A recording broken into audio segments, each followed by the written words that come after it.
I immediately transitioned to moving backwards, reloading, and continuously moving the entire time. Okay, let's go check our accuracy. Transitioning with AR. Using the two cardboards, we're not shooting steel this close. Just want to reiterate on the communications is on the Peltor Contact 3 with the Disco 32 push to talk.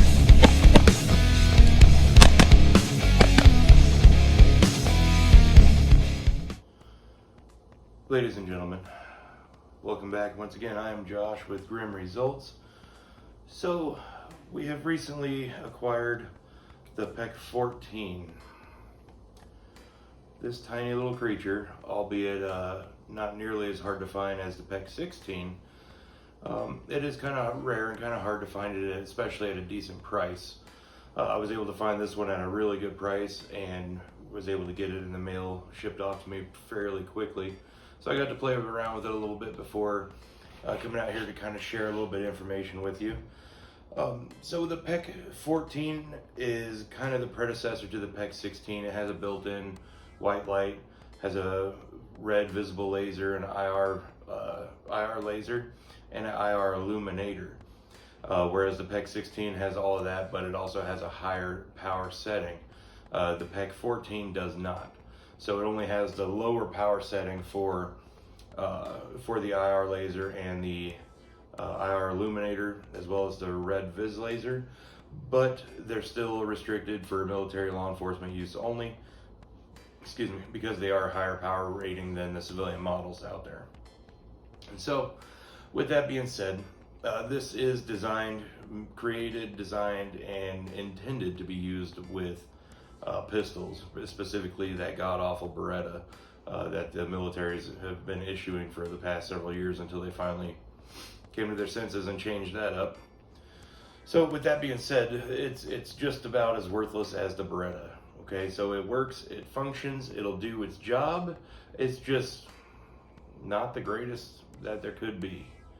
All right, so I'll kind of get into a little bit of compare and contrast between the PEQ-14 and the PEQ-16 Alpha, which again, they're very similar in nature as far as the capabilities of them and their intended use, in my opinion. So right off the bat, we'll kind of get into the size difference. So you can see here the PEQ-16, right? It's approximately 6 inches tall, about 4 inches wide. PEQ-14, about 4 inches tall, about 2 inches, 2.5 inches wide, but it's also about 2.5 inches deep.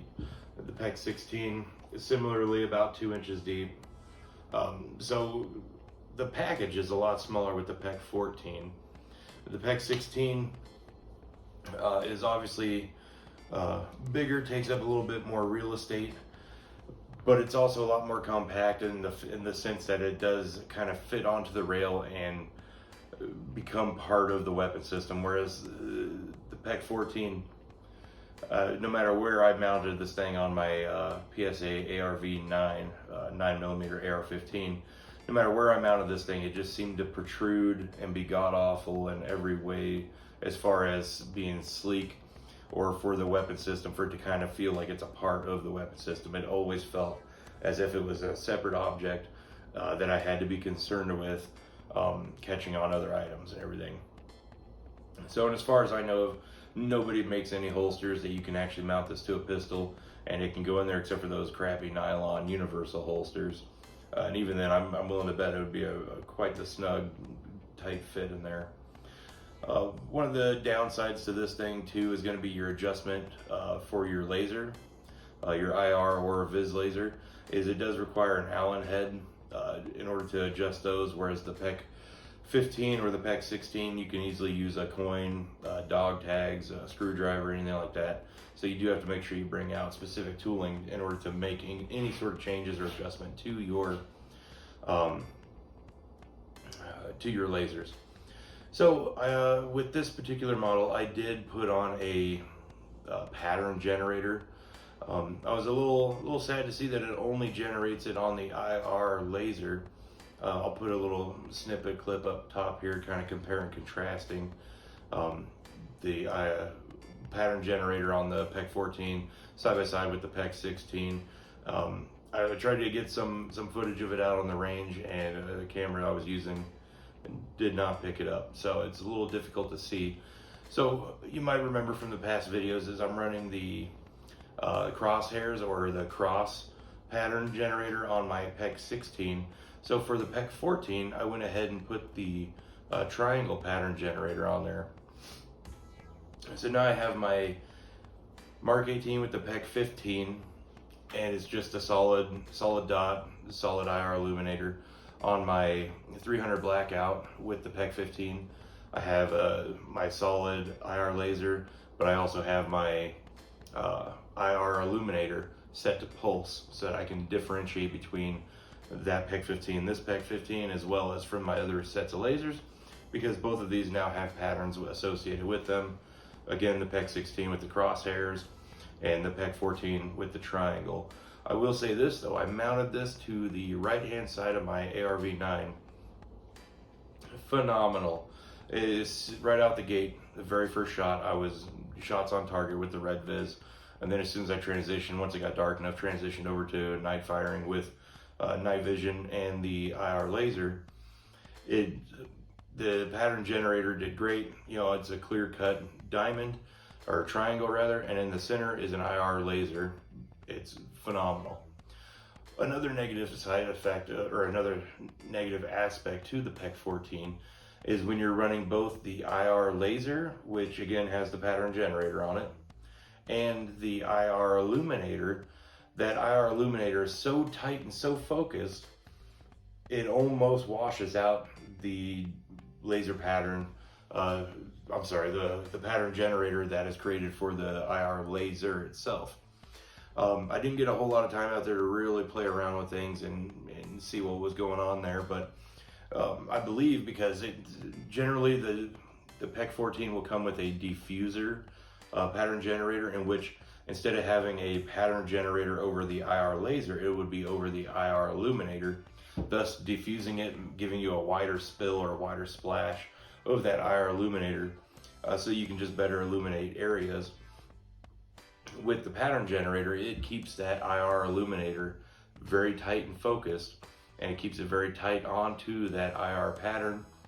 It's not to say it's not usable, it's just a little difficult to see it. A little bit of practice, I'm sure it's not an issue. Keep training with it and you'll be able to differentiate and be able to see that triangle shape with the center dot every time without issue. When I first put on the dual IR illuminator and pointer, it took me by surprise. I almost couldn't see it. I really had to kind of focus and train. I'm like, okay, I see it. Now we're tracking. And then I could engage my targets and successfully hit them. But again, it really washes out that pattern that is generated. So again, you don't have a low power, high power setting to choose from on this one. The PEQ-14, like the PEQ-16, does take two CR123 batteries, and you would think that it would have the same lumens, if not less than the PEQ-16. But in fact, according to the Insight manual for the PEQ-14, it actually is pushing out 80 lumens from this incandescent bulb. They do make LED converters out there, but again, the PEQ-16 is running 65 lumens. So I'm not quite sure what happened there and if they're interchangeable or not, the bulbs themselves, but it sure would be nice to get just a little bit out there. And again, after this little brief discussion, I will have some video where I do run the PEQ-14, and then right after that run the same exact drill with the PEQ-16 to kind of compare and contrast that white light and visible laser side by side, so you can kind of see. I couldn't tell a difference in lumens.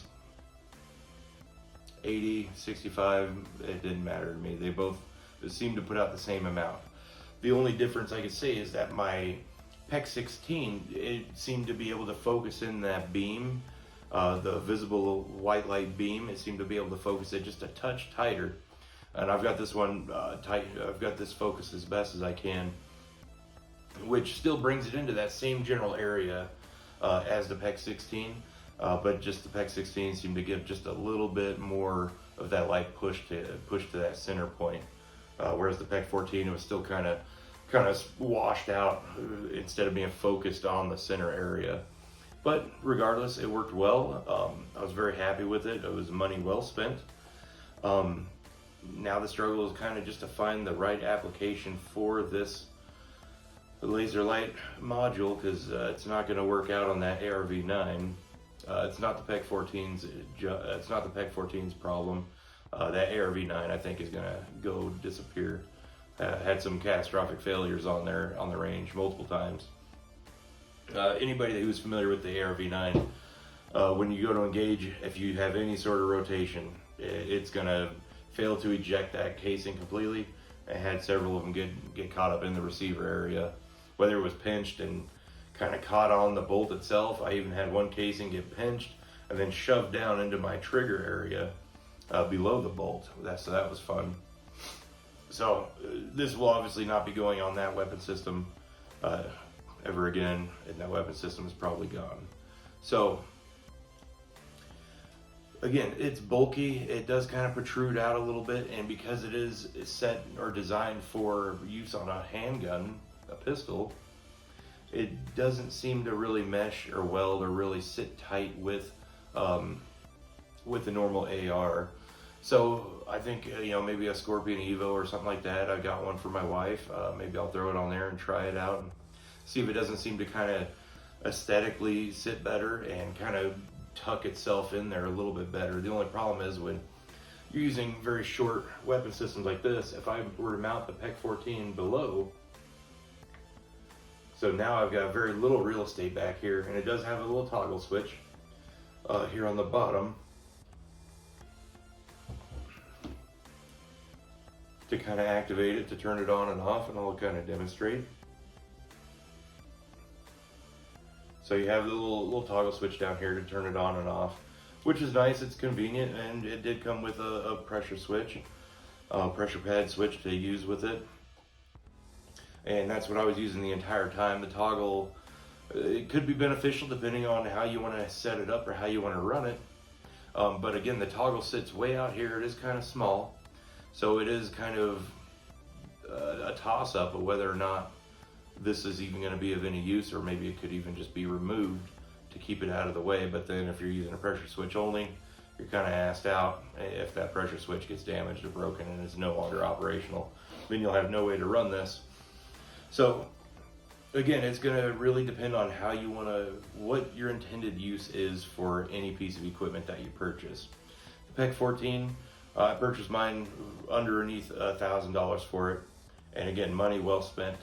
The PEQ-16, considerably more expensive. PEQ-15, again, considerably more expensive. But you do get a full power laser, again on the lower end, but it's still full power. So it's still putting out more than the civilian models. And it does come with everything that you would need on a weapon system in order to operate in low light conditions, whether you have night vision or not. It does have a white light. It does have a visible laser. It does have the capability to go for the night vision with the illuminator and the IR laser. So it's not a bad option to get everything all in one package. Again, considering some of the other options out there, like the Surefire Vampire light, where you have your white light and IR illuminator in one, and then you could run just a Steiner single point laser or something like that, and you could be set up in the same condition. But again, that's multiple attachments, or you could have one attachment on your weapon system. So if you're running a pistol caliber carbine, or God forbid, a super short barrel pistol, in 5.56 or something like that, this could work for you. Again, it's very lackluster with its capabilities with the white light.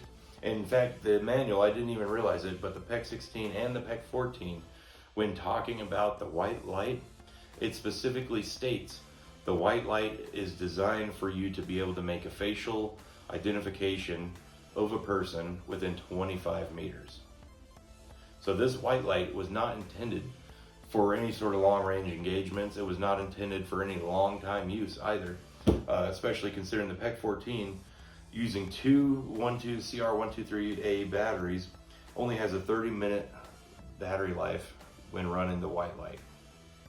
That's with the red IR laser turned off, or I'm sorry, the red visible laser turned off, and only running the white light 30 minutes, and then 2 batteries are toast. So it is a little weird. It is kind of strange. It seems like there was, I mean, obviously this, the data manufacturer isn't on the sticker, but these are fairly old technology compared to what's out there today. So it just could be any number of reasons why the performance is so crap on this. And the batteries being put in is kind of an odd method as well. Let me see if I can't get this off of here. There we go. Simple twist, the entire white light illuminator head comes out. And then the batteries, they kind of shift. So you put one in, it slides over, and then you put the other one in, and they go in opposite directions. It's weird. You know, it's early 2000s crap, you know what I mean? The future is now, old man. So, but anyways, it's definitely a viable option if you are in the need for a full package, you know, something that can do everything. I mean, it's a multi-tool, and for those of us who are on the budgets, you know, the budgets for the poors, having the capability to purchase something that is a multi-tool, it is able to fulfill the need, multiple needs in one package, it's a win. Again, it's not going to be the greatest thing you've ever purchased. It's not going to be the only thing you ever buy again. It's not like it solves every problem, but depending on what your needs are and depending on your budget, your capabilities, or what you're trying to accomplish. For instance, I have a fairly large family, and so I would like to have a firearm that anybody and everybody could pick up, and it can fulfill, or it can accept any of those roles, whether it be daytime, nighttime, close, far, near, medium, mid-range. And I'm slowly getting everything I have towards that ability to where they can all work any time of day, any time of night, any kind of weather. And it's getting to the point now where I've got more weapon systems set up for any occasion than I do night vision for everybody in the family. So again, 80 lumens. You might recall when the video that I did before with the PEQ-16, again, you're not blinding anybody with this light. Maybe if they were in complete pitch black for an entire day, and then you were to come in there with night vision and just hit them with the white light in their eyes, you might temporarily blind them there, but 80 lumens isn't going to do a whole lot for disorienting or blinding anybody. And if you're not shining that light directly into the camera lens or somebody's retina, they can still see you pretty well. So don't expect this to be the last thing you ever need to purchase. They are affordable enough that you could purchase multiple of these and be able to fill that gap or bridge that gap with multiple weapon systems until you have the money available to buy the nicer setups like the PEQ-15 or anything like that. And depending on your weapon setup, it might be viable to have this on there and have an external white light that can push out a little bit further.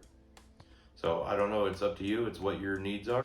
So again, the PEQ-14, affordable, a lot more available than a PEQ-16 Alpha, that's for sure. And I honestly don't even see PEQ-16 Bravos out there available very often. But these are readily available. If you're trying to eBay snipe one of these, be careful because people think they're selling the Trump Tower with these. Again, I picked this one up for under $1,000. There's no reason you should be paying $1,500 for something like this. Granted, if it's the only thing you can find and you have $1,500 and you don't mind paying that, you're good. Go ahead. If you're on a budget and you don't want to blow $1,500 if you don't have to, there's other places, other sources. Shop around. Again, I paid under $1,000 for this. I'm not going to say exactly how much, again, in case the wife watches my videos. But I think it was well worth it, and I like it. I'm happy with it. Again, it kind of falls into that nostalgia realm with the PEQ-16. So a few more details on here. As far as controls go, ease of controls, anybody who's familiar with the PEQ-15 or the PEQ-16 Alpha, they do have your adjustment knobs, or I'm sorry, your controls in order to swap out what mode or what type of laser or what you're trying to present out the business end of your laser. They're all on twist dials, very easy to operate, very easy to memorize where they're at, very easy. They both have triggers on the top for activating them. PEQ-14, it has a rotary type dial here on the side. It's double winged, which does help you to kind of get a better grip on it, but it is a lot smaller. At least it feels a lot smaller than the PEQ-16 or the PEQ-16 controls. And so when you twist it kind of in a clockwise motion, it will go towards the visible aspect of everything, your white light or your visible laser or your white light plus visible laser. Now, if you want your white light without your visible laser, there's a twist dial in the back here. You have to twist that all the way over, and that will turn off your visible laser so that you can have only your white light displayed. Seems kind of odd that it's a twist dial like that, but it is. Again, not the end of the world. It's just kind of a weird feature that they put on there instead of having a switch or a button for it. And then again, the opposite way, you rotate your dial counterclockwise, and that'll bring you over to your IR laser or your IR laser and illuminator. And there's no twist knob to turn off the IR laser. You either get one or both. Those are the only options you have there. Again, they're kind of tight. There's no click to them. There's no click like there is with the PEQ-15, where there's a very distinct click with your rotation or your selection, if you will. And it's kind of small. I think with gloves on, this would be very challenging to make sure you're getting it into the right spot without going all the way and then just backing it off one. So if I wanted my visible laser, I'd go all the way up, rotate it back one. You can feel a distinct pause in the rotation between each selection. But again, if you're wearing gloves, you're excited, you're under stress, I don't know if you would actually feel those or register it. So it might just be easier just to go all the way and then back it off one, unless you're wanting both. I will say this, the laser pattern generators are a lot easier to swap out with the PEQ-14 than it is the PEQ-16 or the 15s with those stupid little rubber band deals. Those are a pain in the ass. This one has it's supposed to be a thumb screw, but it's not. You still have to use a tool for it. And if you take off the white light head, it makes it a lot easier to get access to that screw and get it done. You're not swapping this out while it's mounted to a firearm. Trying to do it quickly in any way, it's not happening. So that's definitely something you'd want to think ahead on or plan ahead for. And it does have a much smaller mounting area than the PEQ-15 or the PEQ-16. As you can imagine, it's designed for a pistol, right? So it does have a very small footprint on your rail system, which is nice as far as leaving some real estate for other options. But again, it protrudes so far beyond and a little bit behind the mounting surface, that it almost would have made sense just to add a bit more mounting surface to ensure a better hold. But again, this was intended to be mounted to a handgun. So I can't really fault them there. I don't blame them at all for their choices on that aspect of the design. As far as reliability on a rifle or a carbine or anything like that, it just kind of, it doesn't make me nervous, but it just kind of makes me question how reliable is this going to be. I mean, after all, half of it is a polymer material, and the other half being aluminum. So again, nothing too fancy, nothing too special. I'm very happy with my purchase, and I'm happy I found the person I bought this from, because hopefully none of you guys will find him yet, and I can purchase another one in the future, so that I can at least have a couple to kind of play around with and try different configurations with, and really kind of put it to the test and see what's going to be the best viable option, whether it's going to be for handguns only, or if it actually will be suitable to use on a carbine or an AR pistol, anything like that. Any questions, comments, or concerns, please feel free to drop those down below in the comment area. If you have not already, if you could hit that subscribe, that'd be great. Share with your friends or family. I know a lot of people with today's political atmosphere are definitely starting to think seriously about their weapons setups, their capabilities, and how they would like to defend themselves or their family or loved ones should the worst come to be. And the PEQ-14 is a pretty good option. So don't hesitate to spread this information or share this with your friends or family who may be getting into the right mindset of preparing for the worst and trying to make sure that they have set up their family for success. Whatever you do, if you're going to spend the money on something, make sure you train with it. You can see my last couple of videos, I haven't had a whole lot of time to get out to the range and be out there for 4, 5, 6 hours. If all I have is an hour and a half, 2 hours, I got to make the best of it. And when I do, I take my equipment out there and I use it. I don't just let it sit there. ARV9, it had been some time since I had taken it out and shot it. Now I remember why. It sucks. So now that I've been reminded, it'll be out of the safe here soon. So again, if you're not going to train with it, don't bother buying it. You can prepare all you want, but if you don't train with the stuff you're buying to prepare, it will be of absolutely no use. Not to get on my soapbox or get on a tangent or anything like that, but let's say you did purchase this. You purchase a PEQ-14, you mount it onto an AR pistol, and you throw it in your safe and you think, now I'm ready. Well, let's say you have 500 rounds of ammo with that gun for this setup. The worst happens. Now it's time for you to be functional and be good with your equipment and your tools at hand. Is 500 rounds really going to be enough for you to be proficient or to gain enough training to be proficient or to be successful should you get into any engagement? Maybe if you're the wonder kid who can perfect their art, in less than 100 rounds, that'd be great. But most of us require a lot more than 500 rounds, or require a lot more than 100 rounds to become proficient enough to increase our odds of success when using this equipment or these tools. So if you're going to spend the money, get out there and train. You have to. You have to train to stay alive. You want to be hard to kill, and you only do that by training. Whether it be physical, mental, training with your tools, training with your equipment, training with your bags, training with your feet.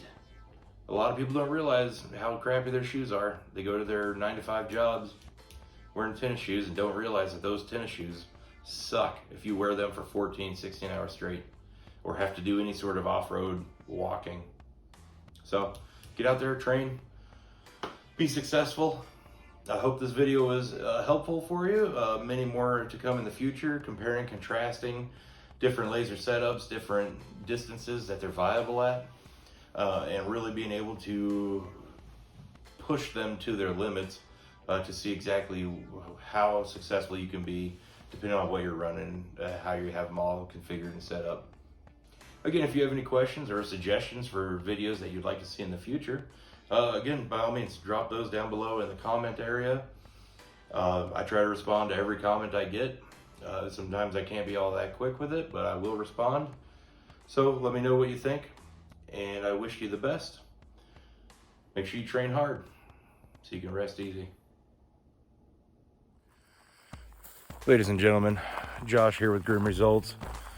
Out at the range, we just got a PEQ-14 in today, so we're gonna give that a whirl and see how it measures up to the PEQ-16 and the PEQ-15. Decided to change it up a little bit. We got some nose shoots, we got some barriers, some steel, got some more nose shoots and cardboard, more barriers. Nothing too extravagant tonight. We're not looking to blow through a couple thousand rounds. Just generally getting a feel for the PEQ-14, what it's capable of, how it's going to hold up, and even if it's going to be viable on the weapon system that I have it mounted to, which is a 9mm AR running Scorpion mags, a PSA ARV9, I believe they call it. Besides that, we've got the SMG-45, we've got the Mark 18 out here, and we've got the 300 Blackout with the hydro mount with the PEQ-15 on there. So just getting some general night shooting in, some basic training, and testing out this PEQ-14 and kind of compare and contrast to the other lasers and see if it's going to be viable. All right, check it out. Okay, so what we're going to do now, we've been playing around with the IR designator on this PEQ-14. I've got the excuse me, I've got the pattern changer on there, so I have a triangle with a center dot coming off of this one, so it doesn't interfere with any of my other lasers. I can clearly identify this one by itself. And it's been working phenomenally. Threw it on, didn't even zero it. I'm still making good shots on target. So what we're going to do now is a little compare and contrast of the brightness of the white light and the visible laser between the PEQ-14 and the PEQ-16. So we'll do a couple of runs with the PEQ-14 and then we'll switch over to the SMG with the PEQ-16.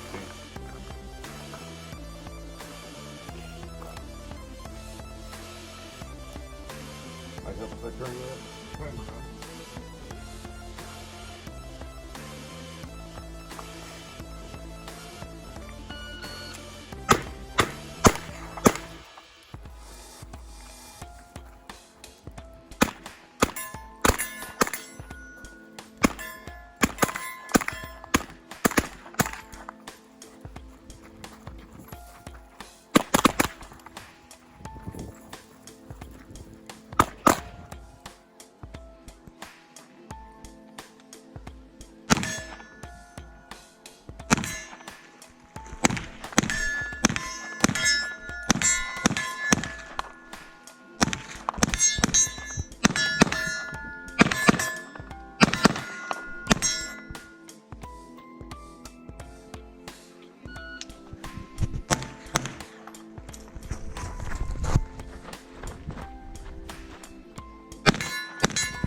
That was already there.